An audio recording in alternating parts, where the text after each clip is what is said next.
आज हम लोग देखेंगे फिर जो कि केमिस्ट्री का सवाल है जो इसमें क्लास 10th के यूपी बोर्ड में एग्ज़ाम के तहत पूछे जाते हैं। तो हम लोग इसके पहले हम लोग की दो वीडियो अपलोडेड हो चुकी है, वो भी हम लोग जो भी सब्जेक्टेड पढ़ रहे हैं इस बुक की, ये एनसीईआरटी बुक की, वो हम लोग सिर्फ इसमें का प्रश्न हल कर रहे हैं जो कि एग्ज़ाम हम लोग का नज़दीक है। तो ओनली हम लोग सिर्फ प्रश्न कर रहे हैं। और यदि अभी तो एक चैप्टर का जो प्रश्न है वो चल रहा है, अभी एक आध वीडियो और होगी, इसके बाद ये ख़त्म हो जाएगा। तो वैसे हम लोग एक फिर से केमिस्ट्री के दूसरे चैप्टर का हम लोग लेंगे। ओनली हम लोग अभ्यास को हल करने का प्रयत्न करेंगे और थ्योरिकल और हम लोग नहीं पढ़ेंगे, ठीक है। उसमें जो परिभाषित होंगे वो तो अब देखने का समय नहीं है। सिर्फ हम लोग अभ्यास को अच्छे से क्वेश्चन कवर कर लें तो हमको ढेर सारा एग्जाम में हमको हेल्पफुल हो जाएगा। तो आइए हम लोग देखते हैं रासायनिक अभिक्रिया और समीकरण, ठीक है, कक्षा 10 के चैप्टर 1, ठीक है, चैप्टर 1। और वो भी हम लोग कैसे कर रहे हैं, अभ्यास वाइज, ठीक है, मतलब कि जो अभ्यास में क्वेश्चन दिए गए हैं वो। तो कहा है क्वेश्चन नंबर, इसके पहले क्वेश्चन नंबर 6, 5, 4 जितने भी हैं वो अगले वीडियो में हो चुके हैं। इस बार हम लोग क्वेश्चन नंबर 7 कर रहे हैं। तो कहा है कि निम्न अभिक्रियाओं के लिए संतुलित समीकरण लिखिए। मतलब इसमें जितने भी अभिक्रिया हैं उनके हम लोग निम्न समीकरण लिखें और समीकरण लिखने के बाद इसके हम लोग एक रासायनिक जो संतुलन करते हैं उसको लिखा जाए। तो आइए हम लोग देखते हैं। कहा है सबसे पहले कैल्शियम हाइड्रोक्साइड, फिर प्लस कार्बन डाइऑक्साइड, फिर एरो का निशान, मतलब ये उत्पाद का निशान बताता है कि उत्पाद। और देखो हम लोग बात किए थे कि इसको मिलाकर हम लोग अभिकारक बोलते हैं और ये उत्पाद होता है। तो ये कैल्शियम कार्बोनेट प्लस जल बनाएगा, ठीक है। तो हम लोग देख रहे हैं कैल्शियम हाइड्रोक्साइड का सूत्र होता है सी ए ब्रैकेट में OH का होल टू एस होता है। फिर कहा है, फिर कार्बन डाइऑक्साइड का कहा है, तो कार्बन डाइऑक्साइड है, देखो ये कैल्शियम हाइड्रोक्साइड। तो देखिए ये सबसे पहले हम लोग कैल्शियम हाइड्रोक्साइड लिखे। फिर कहा है प्लस कार्बन डाइऑक्साइड, तो कार्बन डाइऑक्साइड का जो सूत्र होता है CO2 होता है। फिर एरो, फिर कैल्शियम कार्बोनेट और जल, तो कैल्शियम कार्बोनेट का सूत्र होता है CaCO3 और उसके बाद जल। अब बनाया कहाँ से वो हम लोग देखते हैं। देखिए ये है, तो इसमें बनाना क्या है मुझे, कैल्शियम कार्बोनेट। तो कैल्शियम देखो Ca है, कार्बोनेट क्या है तुम्हारा, अब कार्बोनेट बनाना है। तो देखिए यहाँ से C ले लिए, अब O यहाँ एक, यहाँ का O मैंने एक ले लिया, इससे 2 है तो मैंने 1 लिया, तो कार्बोनेट बन गया। अब देखिए 1 ऑक्सीजन बचा है, फिर यहाँ देखिए 2 हाइड्रोजन है, तो देखो 2 हाइड्रोजन यहाँ और 1 ऑक्सीजन इसको दे दिए, तो मेरा पानी भी बन गया और कैल्शियम कार्बोनेट भी बन गया। और ये मेरा तो है ही कार्बन डाइऑक्साइड और प्लस ये, तो जितना है वो सारे अपने आप में बराबर हैं, मतलब संतुलित हैं। हमको किसी को बराबर इसमें करना नहीं है, ठीक है। चाहे इसमें आप देख लीजिए कोई भी है नहीं, इधर हाइड्रोजन 2 है तो इधर भी हाइड्रोजन 2 है, ठीक है। तब हम लोग देखते हैं, ए नंबर तो हो गया मेरा। अब हम लोग देखते हैं बी नंबर को।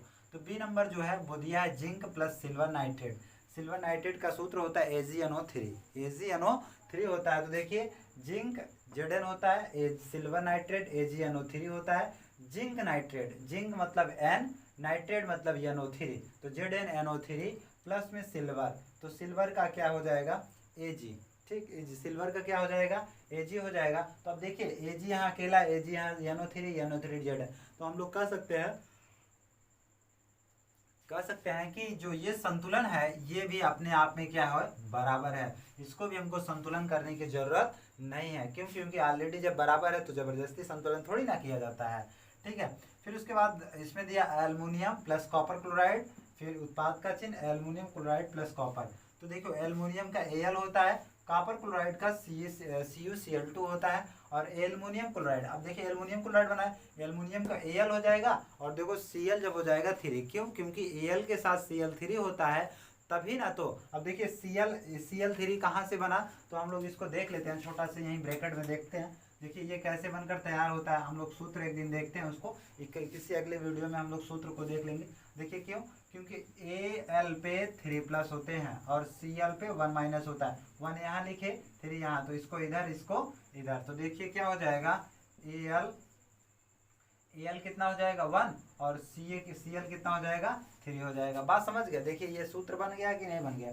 और प्लस का है कॉपर को Cu है, तो ठीक। अब हम लोग देखते हैं, देखिए यहाँ Cl3 हो गया, यहाँ Cl2 है, तो हमको संतुलित करना है, तो हम लोग कैसे कर सकते हैं। तो देखिए यहाँ 2 है और Al यहाँ अकेला है, यहाँ भी Al अकेला है, Cu अकेला है, तो हमको संतुलन करना है, तो मानकर चलिए यहाँ हम 2 कर देते हैं, तो 2 तिहाई 6 Cl, तो अब हमको 6 Cl लाना है। तो देखिए Cl यहाँ 2 है, तो यहाँ 3 कर दो, तो 3 दूना 6 Cl। अब Cu यहाँ 2 है, 3 है, तो Cu यहाँ अकेला है, तो यहाँ भी अपने से क्या कर दो 3, तो देखो 3 Cu और 3 दूना 6 Cl2, 3 दूना 6 Cl2, 2 एल्युमिनियम है, तो यहाँ पर भी 2 लगा दो, तो एल्युमिनियम क्या हो जाएगा आपका बराबर हो जाएगा। ठीक, अब आपको तो तीसरा वाला समझ में आ गया होगा। अब हम लोग चौथे डी नंबर को हम लोग देखते हैं। सी नंबर तो हो गया, ठीक है। अब देखते हैं हम लोग बेरिलियम क्लोराइड का सूत्र होता है BaCl2 होता है, ठीक, प्लस पोटेशियम सल्फेट K2SO4 होता है, ठीक, एरो का निशान। फिर बेरिलियम सल्फेट का है तो BaSO4,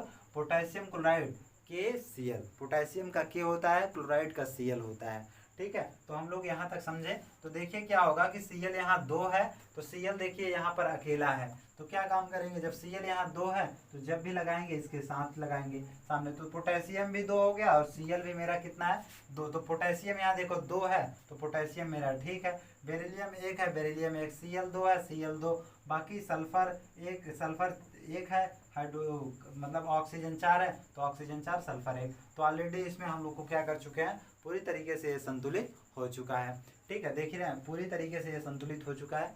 अब इसके आगे आप अच्छे से देख लीजिए। यदि आपको जो ना समझ में आएगा आप कमेंट बॉक्स में ज़रूर आप रिप्लाई करिएगा, मतलब उसका उत्तर हम लोग रिप्लाई दे सके, मतलब आप जब कमेंट करेंगे तो हम रिप्लाई आपको देंगे, ठीक है। तो हम साइड होते हैं, आप इसको एक स्क्रीनशॉट लीजिए, फिर हम और भी देखते हैं।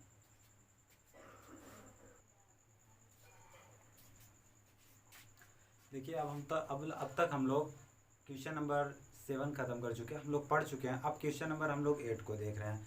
तो क्वेश्चन नंबर 8 का क्या कहा है कि निम्न अभिक्रियाओं के लिए संतुलित रासायनिक समीकरण लिखिए।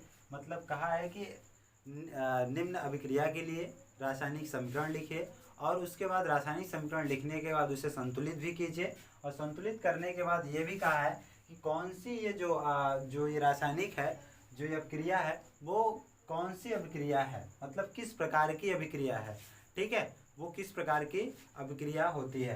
तो सबसे पहले हम लोग देखते हैं पोटेशियम ब्रोमाइड। क्या देखते हैं, सबसे पहला इसमें दिया है potassium bromide plus barium iodide बड़ा ये उत्पाद का चिन्ह, मतलब पोटेशियम आयोडाइड, ठीक है। इतनी चीज़ दी हुई है। तो पोटेशियम को हम लोग K से लिखते हैं, ब्रोमाइड को Br से लिखते हैं, प्लस में बेरिलियम क्लोराइड, बेरिलियम Ba, और आयोडाइड का I2 होता है, ठीक है, I2 होता है। अब I2 क्यों हो गया है, क्योंकि I पे 1+ होता है और Ba पे 2+ होता है, तो इसका उधर अभी जो मैंने एग्जाम्पल बताया था। फिर उसके बाद उत्पाद का चिन्ह, फिर कहा पोटेशियम आयोडाइड, तो पोटेशियम आयोडाइड ही रहेगा। फिर पोटेशियम आयोडाइड के बाद ये देखो प्लस लगा है, इसका मतलब है कि इसके आगे और कुछ भी है। देखो यहाँ मैंने लिख दिया है, कहाँ लिख दिया है, इसका संधि इधर क्योंकि आ नहीं पाता, तो मैंने इधर लिखा बेरियम ब्रोमाइड, इसी का है बेरियम ब्रोमाइड जो है, तो बेरियम को Ba, ब्रोमाइड को Br2 हो जाए, क्यों, क्योंकि Ba पे डबल+ है, ठीक है। तो इसके बाद इसके 2 चला गया। अब देखिए क्या है कि Br2 है, Br अकेला है, तो यहाँ पर हम लोग करेंगे 2, ठीक है। अब क्या करेंगे, 2 करेंगे, यहाँ पोटेशियम 2, Br2, देखो आयोडाइड 2 पर यहाँ 2, तो यहीं पर हम लोग 2 करेंगे, तो पोटेशियम भी 2, I भी 2 हो गया, ठीक। अब Ba कितना है, Ba2 1 है, तो Ba 1 है, मतलब बेरिलियम कितना है, बेरिलियम बराबर है, तो हम लोग कह सकते हैं ये बराबर है। अब देखिए क्या होगा कि इसमें सबसे पहले वाले ए वाले में कौन सा क्रिया हो रही है, तो द्विविस्थापन अभिक्रिया हो रही है। क्या हो रही है, द्विविस्थापन अभिक्रिया, मतलब कि इससे और इससे मिलकर देखो द्विविस्थापन अभिक्रिया, एक इधर और एक इधर, तो कितनी क्रियाएं हो रही हैं, 2 विस्थापन अभिक्रियाएं हो रही हैं, ठीक है। कितनी विस्थापन अभिक्रिया, 2 विस्थापन क्रियाएं हो रही हैं। अब हम लोग देखते हैं इसी प्रकार से बी वाला देखते हैं। तो बी वाला का है जिंक कार्बोनेट, फिर एरो जिंक ऑक्साइड, फिर कार्बन डाइऑक्साइड, तो कार्बन डाई। अब देखो जिंक Zn, कार्बोनेट CO3 होता है। अब एरो लगा जिंक को, मैंने जिंक ऑक्साइड को जिंक ऑक्साइड लिखा, प्लस कार्बन डाइऑक्साइड। तो देखो ये क्या हो रहा है, एक दूसरे से वियोजन कर ले रहा है, मतलब एक सूत्र से, मतलब एक चीज से 2 चीज निकलना ही वियोजन होता है। क्या होता है, वियोजन होता है। अब देखिए इसी को मिलाकर ये बना दिया जाएगा, तो ये एक प्रकार से संयोजन हो जाएगा। क्या हो जाएगा, संयोजन हो जाएगा। यदि इसी को बिखरा दिया जाता है तो ये वियोजन हो जाता है, ठीक है। जैसे मानकर चलिए कोई चीज़ इकट्ठा है, उसे हटा दो, तो ये क्या हो जाएगा, वियोजन हो जाएगा। ठीक है, अब उसके बाद जब एक दूसरे को इकट्ठा है, वो ये सब जब एक दूसरे से बिखरे हुए हैं उसको इकट्ठा कर दो तो संयोज हो जाएगा। ठीक, बात समझ गए कि नहीं। देखो इसको विखार दिया गया है तो इसे वियोजन कहेंगे। अब देखिए क्या होगा, ZnCO3 ZnO। अब देखिए O यहाँ 3 है, O यहाँ भी 3 है, ठीक, बराबर है। C ये कार्बन 1 है, कार्बन 1, Zn तो हम कह सकते हैं ये भी पूरी तरीके से क्या है, ये भी संतुलित है। ये हो गया संतुलित, ये हो गया। अब हम लोग देखते हैं C नंबर को, तो क्या है, हाइड्रोजन प्लस क्लोरीन एरो का निशान हाइड्रोजन क्लोराइड, ठीक है, बनाता है। तो देखिए H हाइड्रोजन 2 है और Cl 2 है। तो देखो एरो का निशान यहाँ 2 है, तो हम लोग क्या करेंगे, यहाँ पर 2 लगा देंगे, तो हाइड्रोजन भी 2 और Cl भी 2 हो जाएगा। तो क्या होगा कि हाइड्रोजन क्लोरीन, तो हाइड्रोजन क्या हो जाएगा 2HCl, ठीक है, हाइड्रोजन क्लोरीन क्या हो जाएगा 2HCl, ठीक है। तो देखिए क्या होगा कि दो चीज से एक चीज बनना ही संयोजन अपक्रिया कहलाती है। दो चीज से एक चीज बनना ही क्या हो जाती, क्या कहलाती है, आपकी संयोजन अपक्रिया कहलाती है। तो देखिए यहाँ तक आपको अच्छे से समझ में आ गया होगा। ठीक है, अब देखिए इसको अच्छे से आप नोट कर लीजिए, फिर हम लोग देखते हैं।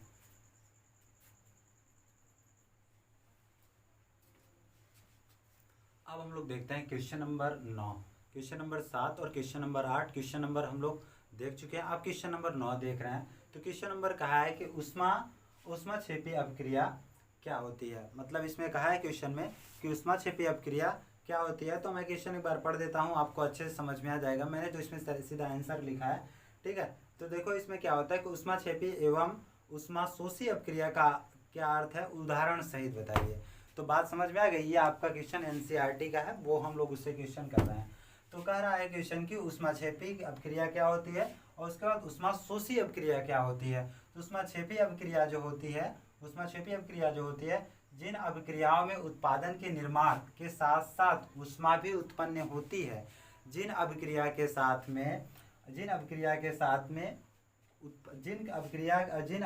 में उत्पादन के निर्माण के साथ साथ ऊष्मा भी उत्पन्न होती है, उसे हम लोग कहते हैं ऊष्माक्षेपी अपक्रिया।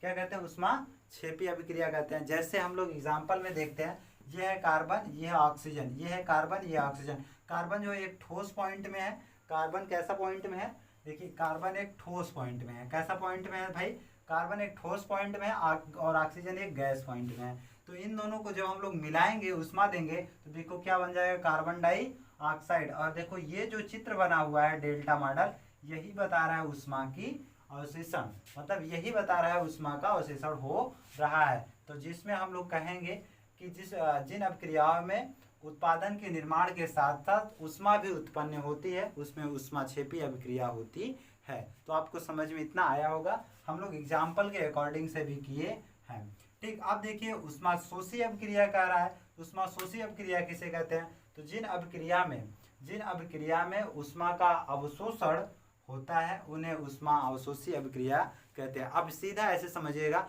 जिस चीज में ऊष्मा होगी उसे ऊष्माक्षेपी अपक्रिया, जिस चीज में ऊष्मा नहीं होगी उसमें ऊष्माशोषी अपक्रिया कहते हैं। तो एग्जाम्पल के अकॉर्डिंग से हम लोग समझते हैं।